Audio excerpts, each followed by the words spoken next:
You chose to hit play on this podcast today. Smart choice. Progressive loves to help people make smart choices.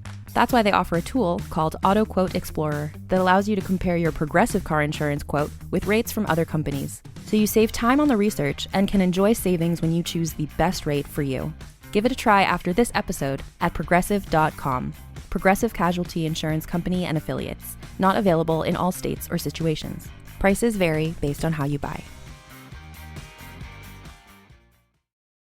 If you've ever wondered how to really change the world, you aren't alone. It's something that's been on my mind as long as I can remember. And for an equal amount of time, I haven't felt like the question has been truly answered.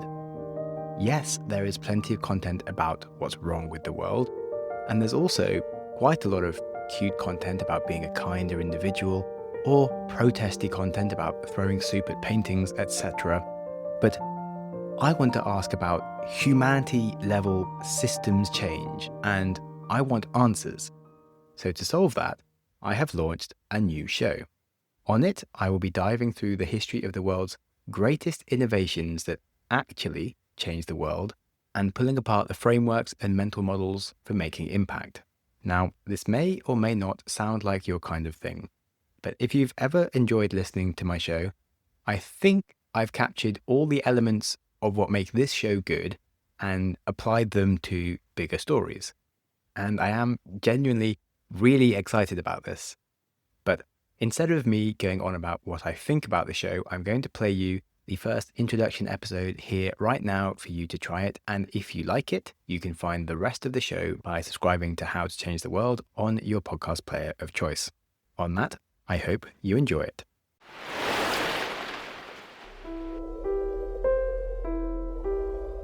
For billions of years, the Earth turned slowly. Tides rose and fell, stars wheeled overhead, and life moved with nature's will. Then we arrived, ta-da! And we had our own opinions about this whole nature thing. We are the species that bends rivers, splits atoms, and turns grains of sand into intelligent machines. Some of our breakthroughs start as just a ripple and gather into a tsunami, reshaping the world in ways that no one could have predicted. This podcast is about those ripples in time.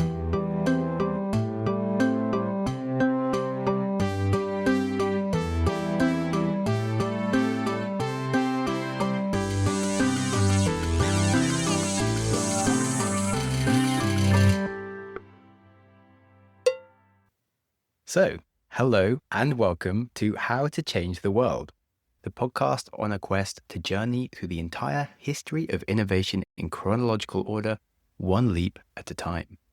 In the process, we'll be plotting how the modern world was made and collecting the frameworks and levers that we can apply today to shape our future. I am Sam Webster Harris, your curious companion as we set sail on this odyssey. In this introduction episode here for you right now, I'm going to be setting the tone for the show, defining specifically what the show is and isn't about, and explaining the goals and principles that will be guiding our adventure. When we look at the world today, we are witnessing tectonic shifts. There are new powers rising, new currencies emerging, and new intelligences awakening. It does feel now like the pace of change is no longer human, as if history itself has come and sat on our fast-forward button. If we try and look towards the future, we see a big mist hanging over it where the only certainty is that it will be radically different, even in 10 years' time. But first, I'd like you to journey with me for just a second as we travel into the past. Just 10 years ago, with our shiny iPhone 6S in hand, we marveled at how cutting edge we were. Artificial intelligence was thought of as a powerful toy for playing chess or maybe tagging your friends on Facebook. And the idea of a global pandemic or a future war in Europe would sound like a sci-fi game plot. Well, let's wind back the clock 100 years to the 1920s. Suddenly we're surrounded by the rumbling of early automobiles and the crackling excitement of radio waves. The First World War was still called the Great War because people then couldn't possibly imagine a second world war. In fact, nuclear bombs, black presidents, and the minimum wage were as realistic as flying cars. How about 1,000 years earlier? Now we're amid medieval monks painstakingly copying manuscripts by candlelight, completely unaware that their careful preservation would one day lead to global information networks. They were building the first bridges of human knowledge, one quite laboriously copied page at a time. Going back 10,000 years, suddenly we're watching the first agricultural revolutionaries. People who looked at wild grasses and thought, you know what? I bet I could make that grow where I want it to. It is said that our ancestors did not domesticate wheat, but wheat domesticated us, creating complex societal structures, the first ideas of property, and eventually entire civilizations. But we're not done yet. 100,000 years ago, you could imagine a small group of early humans huddled around a flickering fire, crafting stone tools, weaving the first clothes, carving sticks into the first weapons. Finally, 1,000,000 years ago, our hominid ancestors, the real pioneers, the first curious souls in known history of biological life, to look at their environment and think about how to control it, how to manipulate it. These inventors of fire are who we owe our entire concept of what our existence is. They, of course, didn't know they were laying the groundwork for space exploration, quantum computing, or stock markets. They were just getting through one day at a time. Well, what connects these moments? A relentless and almost comically optimistic human curiosity. We are the species that looks at the impossible and says, hold my beer. In my humble opinion, the thundering epic of human potential is one of the most fascinating stories there is. And the history of innovation hasn't been told in chronological order on a podcast, and it's about time it was. So on that, you might have the relevant question of, how am I going to deconstruct the entire history of innovation? Well, I have a fairly simple approach, but a weighty task. The plan is to trace the thread of innovation from the first main real recorded histories to the present day. On this journey, we'll be swimming through oceans of scientific and technological discoveries, but there's also economics, law, politics, religion, psychology, philosophy, and oodles more.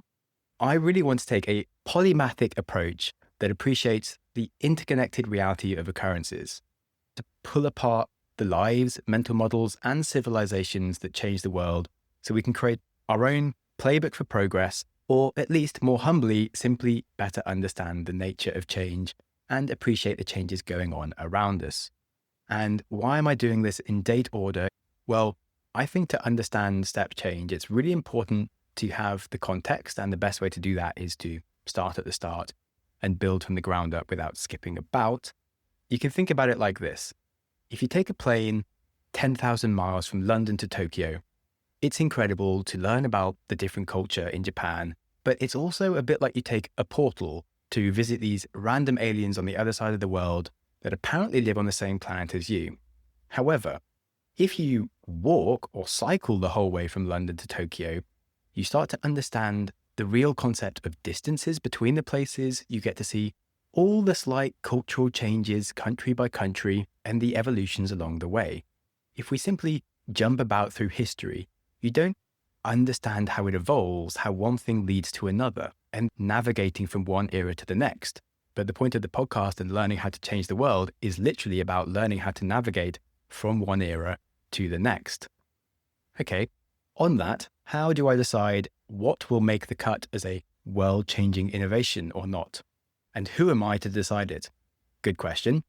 There are nearly endless numbers of fascinating stories and tinkerers from history. So my razor for deciding what to include will be if the innovation had a meaningful impact on at least 50% of humanity, or if it ranks as at least an 8 on the technological innovation Richter scale, which you might not have heard of, but it's a concept I'll talk about in a future episode, don't worry.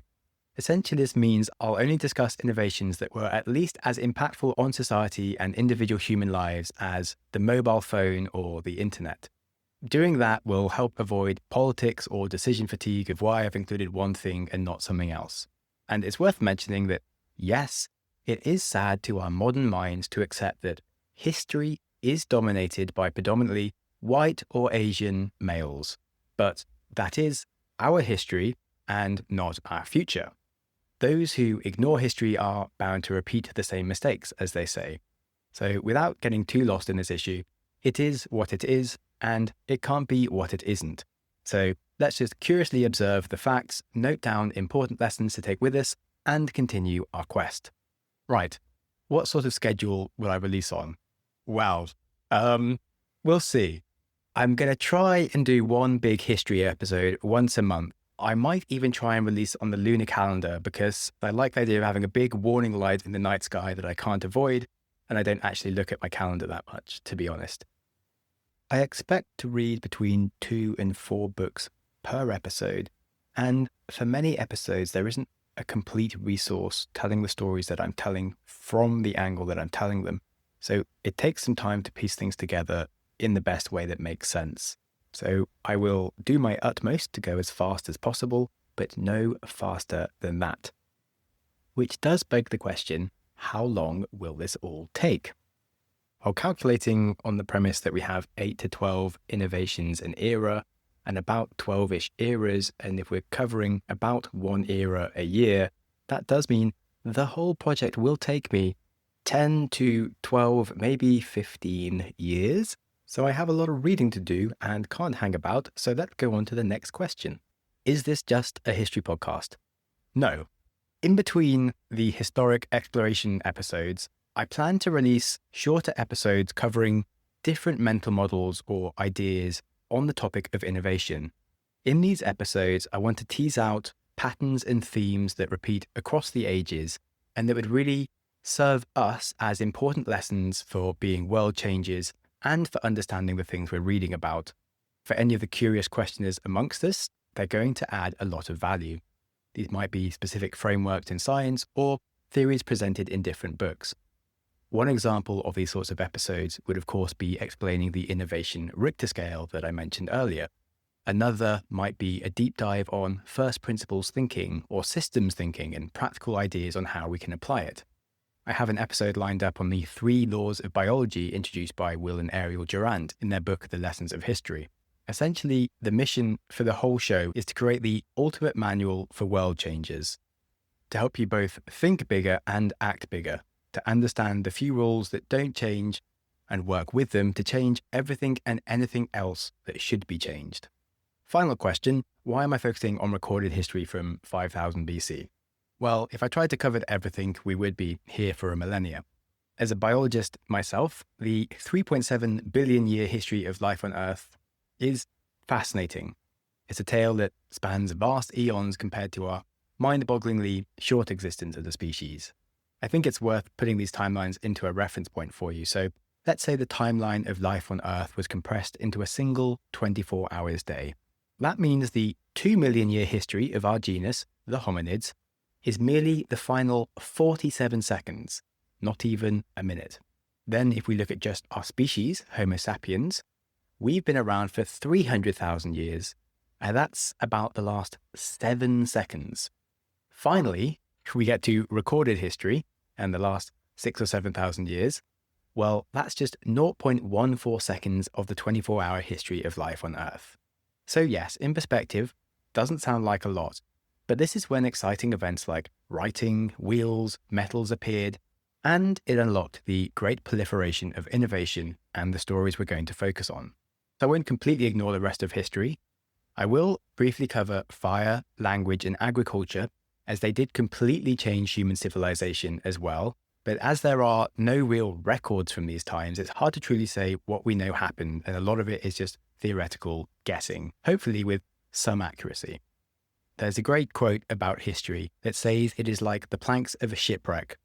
More of the past has been lost than can be saved, which makes the point that it's worth remembering in general that a map is not a blueprint.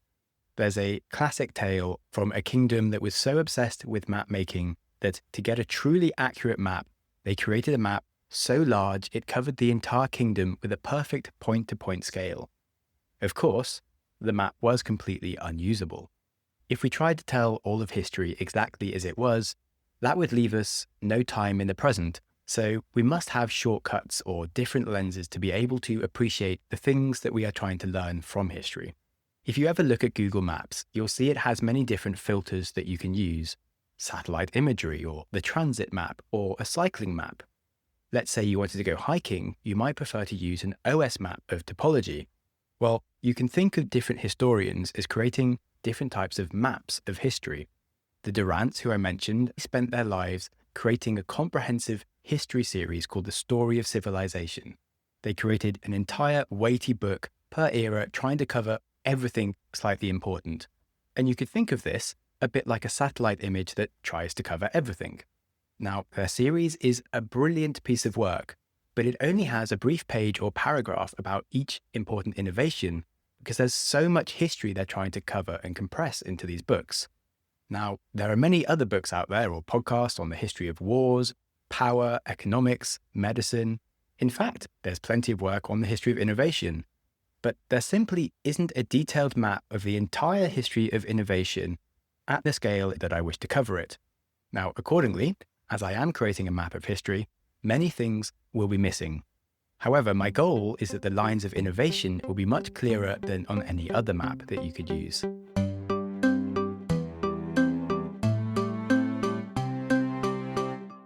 Okay, we won't have adverts on the new show, but sadly, as this is the Growth Mindset podcast, which is my actual job, and I have actual rent to pay, we will have a short ad break before the second half. Do stick with us. The show is sponsored by BetterHelp. Society teaches us a lot of unhelpful beliefs around who or what we should be.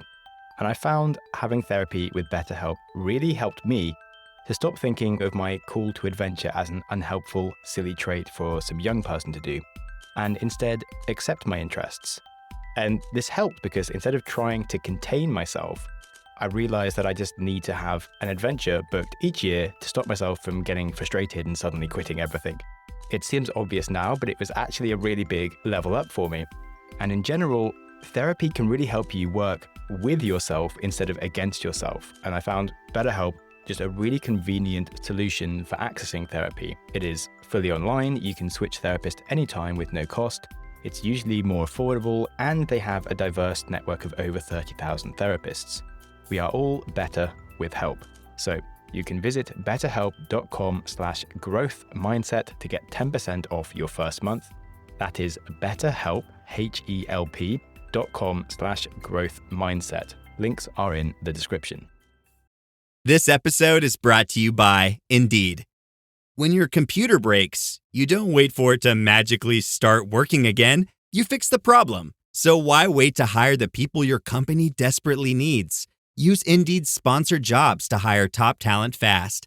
And even better, you only pay for results. There's no need to wait. Speed up your hiring with a $75 sponsored job credit at Indeed.com/podcast. Terms and conditions apply. Running a business comes with a lot of what ifs, but luckily there's a simple answer to them. Shopify. It's the commerce platform behind millions of businesses, including Thrive Cosmetics and Momofuku, and it'll help you with everything you need. From website design and marketing to boosting sales and expanding operations, Shopify can get the job done and make your dream a reality. Turn those what ifs into... Sign up for your $1 per month trial at shopify.com/special offer. So, as this is an introduction episode, I thought I'd answer a few whys. Firstly, why am I doing this? Well, as a generic millennial, raised on a diet of David Attenborough, The Matrix and Age of Empires, who wouldn't ask this question of how to change the world?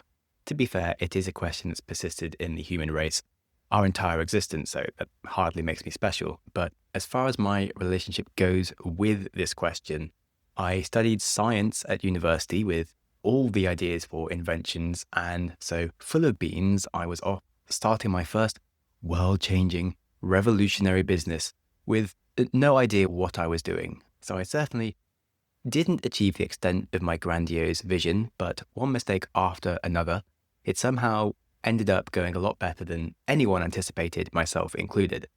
So I stayed in the world of startups and investing, which allowed me to explore more industries than we have time to talk about.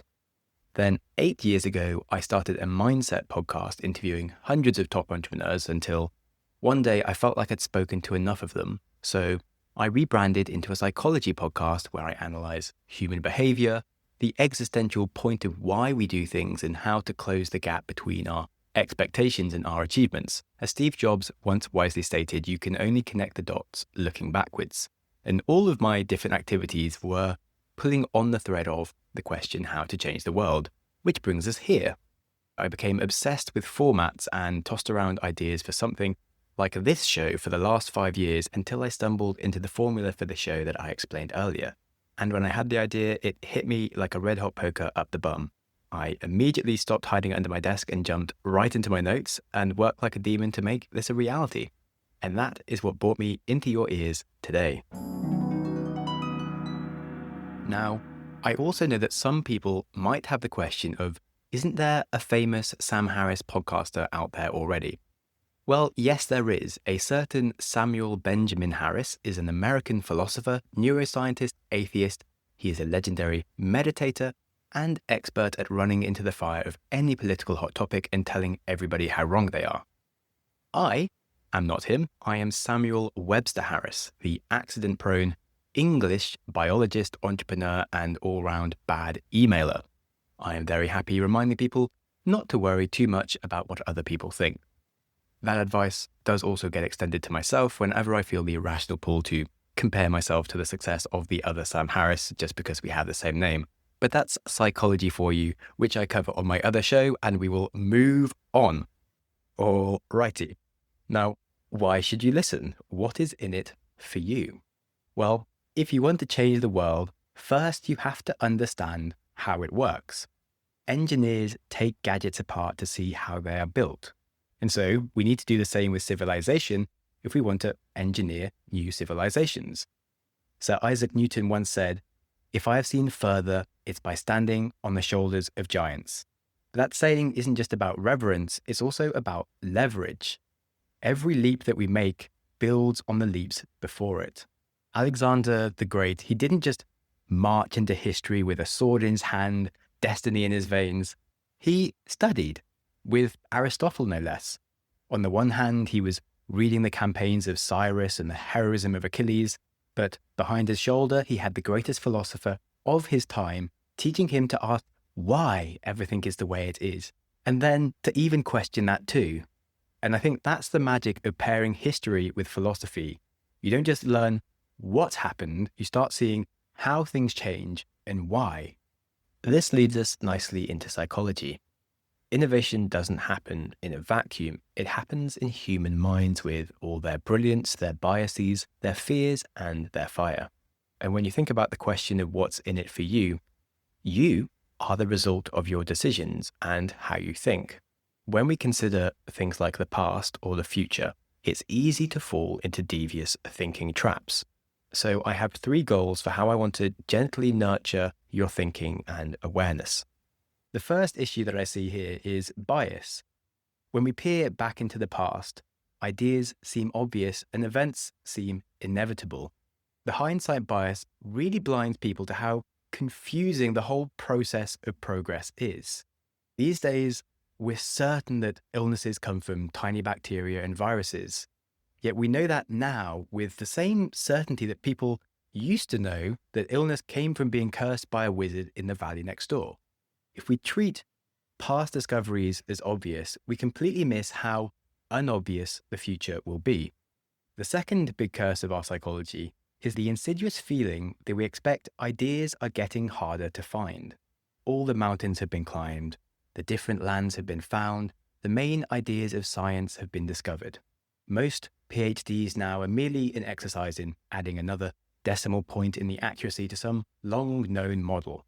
Well, this idea leaves us lost in the illusion of obviousness, that we can't uncover great step changes in knowledge or invent new systems that transform the meaning and experience of being a human. I will definitely be going into this topic in more depth, but for now, remember that people have written about this exact same problem for thousands of years. We've always thought that everything important was known and there was probably just a few more details of accuracy to fill in. And this has never been true, and it hasn't suddenly become true this year either. And that brings us to our final illusion, the myth of stability. As humans, we cling to an idea that someday everything will be in its place. This makes us feel like our real life has not yet begun. Once we've cleared the problems or we've got things in order, then we'll do the things that we are meant to do. That's when we'll create our ideas. That is when we'll live fully. Every innovator you've ever admired lived through uncertain times. Newton faced the plague, Darwin was terrified to publish his heretical ideas, the Wright brothers were mocked for messing around with silly planes. When we look at them now, with hindsight, it's a mistake to read about them as characters in a play whose ending we already know. They were just like you and me, swimming in the stream of time, not knowing which way the current could take them. But still, they acted anyway. Those of us who wait for the perfect moment miss their chance entirely. If you wish to change the world, no one will give you permission or announce when the time is right. You must simply begin. Okay, last section. I would like to briefly lay out 7 core principles for the show and how to think about innovation. The first guiding principle is interdisciplinary thinking. Innovation doesn't live in a lab or a boardroom. It happens in the messy collision of different fields, where law meets technology, philosophy shapes economics, and religion drives politics. Hammurabi's legal code changed the shape of civilization. The Christian faiths rewired human behavior. Central banking, stock markets didn't just fund industries, they built empires. True innovation isn't just simply inventions, it's something that shifts a whole system. And if you want to do that, you need to understand how the whole machine works, not just a single cog. Number 2, the related cousin of interdisciplinary thinking is systems thinking. Just as you need to use different lenses to understand the whole, you should also appreciate the interdependencies of a whole system and how the knock-on effects of one element balances or unbalances the whole. In forest fire management, you might be tempted to stop all fires, but that can lead to a buildup of brush and tinder, which after 5 or 10 years results in a much bigger and more destructive fire that you definitely don't want. That is a simple example, but the more complex a system becomes, the more important it is to understand the weak points and dependencies, levers and controls that create these feedback loops that can get out of hand and be surprisingly powerful. Which leads us directly into principle number 3, which is gaining understanding over knowledge. Richard Feynman is famous for saying that there is a huge difference between knowing a thing and understanding a thing. You can know the names of all the muscles in the human body and still have no idea how to throw a punch. There really wouldn't be much addition to the world if I merely threw a lot of facts at you. What's important is seeing how these ideas tie together, how innovation flows, how revolutions happen. And hopefully this will nurture your own ability to spot patterns and synthesize ideas yourself. After all, history belongs to those who connect dots, and so will our future. I have a small but important sub-point here. We live our lives floating on this vast ocean of technological wizardry. It's so deep that we stopped seeing the bottom long ago. People don't marvel in childlike wonder at the speed of a plane whisking them to the other side of the world. No, they moan about the queues, they complain about the baggage, and they get furious when, God forbid, there is a delay. And so we've lost the curiosity for the magic around us. It's taken for granted. When you go to the supermarket, you pick up some chunks of animal or edible plant, and you have no idea how it got there or the systems that make it happen. We just see things as simply being the way they are, and this blocks our understanding.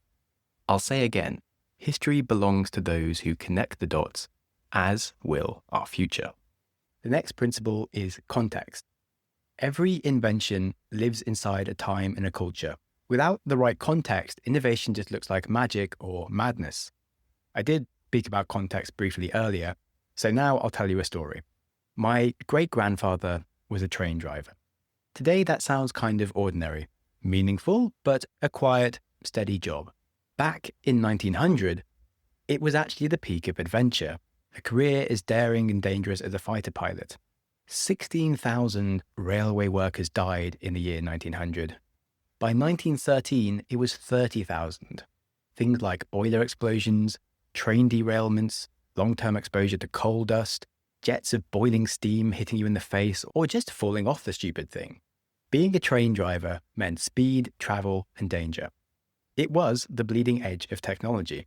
And that's why context matters. Without it, we can miss the wild, radical nature of innovation that today might feel more mundane and ordinary. Right. Principle number 5. No current affairs or political opinions. History is a timeless resource that doesn't need to be muddied by passing trends. I don't want to get caught up with a specific feature of a current version of ChatGPT or a recent news item affecting the stock price of Tesla. The world is political enough as it is, and I believe that a good podcast that isn't about politics doesn't need to ruin itself by the host shoving their opinions all over you. That said, I will stick to science when it comes to things like religion, evolution, whether the world is flat or not. So if that annoys you, hey, you're listening to an innovation show. I don't know what you're expecting.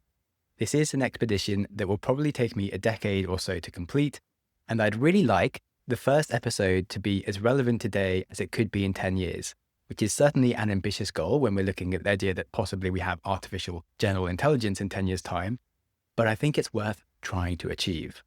Nassim Taleb has a great lens that if you want people in 20 years to read your work, you should write so people 20 years ago would understand it. So I'll try to do that. Principle 6, side quests. I shall embrace the occasional side quest because some of history's best ideas weren't on someone's to-do list. Newton took a break from physics to be the master of the Royal Mint and accidentally triggered the gold standard. Alexander Fleming discovered penicillin in some mold on an old petri dish. Darwin even had swirling thoughts of evolution spring into focus with his Galapagos finches that he collected for general observation purposes rather than building world-changing new theories. Thus, if it feels relevant to me, we shall double down on some interesting side stories for the joy of it. Why not? Every series that I'll do, there'll probably be at least one wildcard episode on an interesting person or event that might not fit the main thread on completely world-changing metrics, but perhaps it'll help deepen the picture for us. As they say, innovation doesn't always walk a straight line. Sometimes it stumbles sideways into greatness. And the final 7th principle, optimism. I think there's a lot to be optimistic about. It is so much easier to look smart, pointing out future disaster and complaining about things, but history favors the optimists. Shane Parrish has an awesome quote.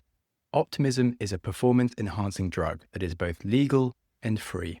While experts predicted failure, Sam Walton opened discount stores in small towns that became Walmart. When critics said it's too risky, FedEx launched overnight delivery. Whilst pessimists write reports, optimists write history. Oh, nice one. Progress is messy. It stumbles, it stalls, it gets lost, but it moves. And that's why this podcast will stand for optimism. I'm not saying blind faith that everything will be perfect. Humans are great at stumbling backwards and messing things up, but we're also pretty good at getting ourselves back together. And I think it's very rational to believe in progress. Okay. We have covered what the show is and what it isn't. We know where we're going. So it's time to wrap it up. As we live our lives, it is easy to get wrapped up in the noise of today, yesterday's failures, tomorrow's fears, but history teaches us that noise fades. What matters is what endures. Right now, we are not just living through history, we are writing it. The mission of the podcast is to untangle the stories of innovation, extract the patterns of change, and build a manual for world changes.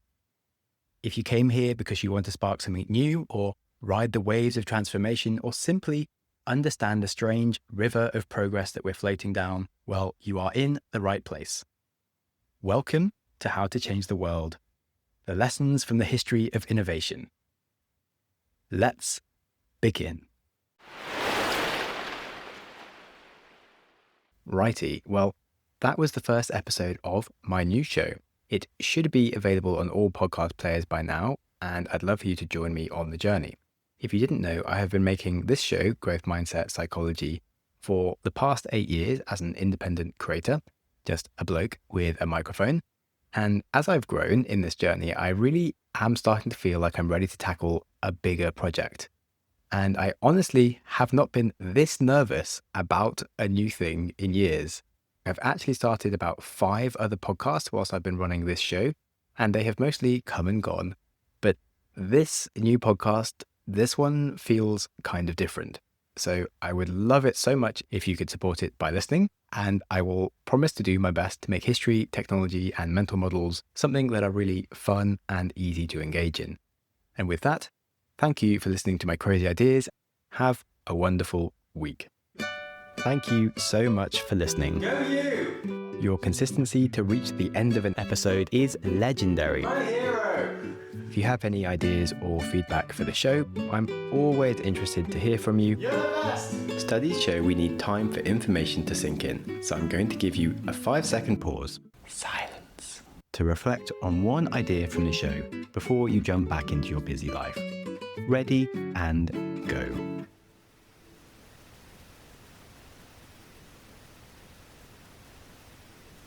At Arizona State University, we've made online education better, smarter, and more personalized so you can go further in your aspiring field. I decided to pursue medicine once I realized that ASU did have the online program for biological sciences. You're still required to learn the same curriculum. You're still being tested on the same content that anyone would be tested on in person. The comprehensiveness of the program prepared me so well for medical school. Explore over 300 programs at asuonline.asu.edu.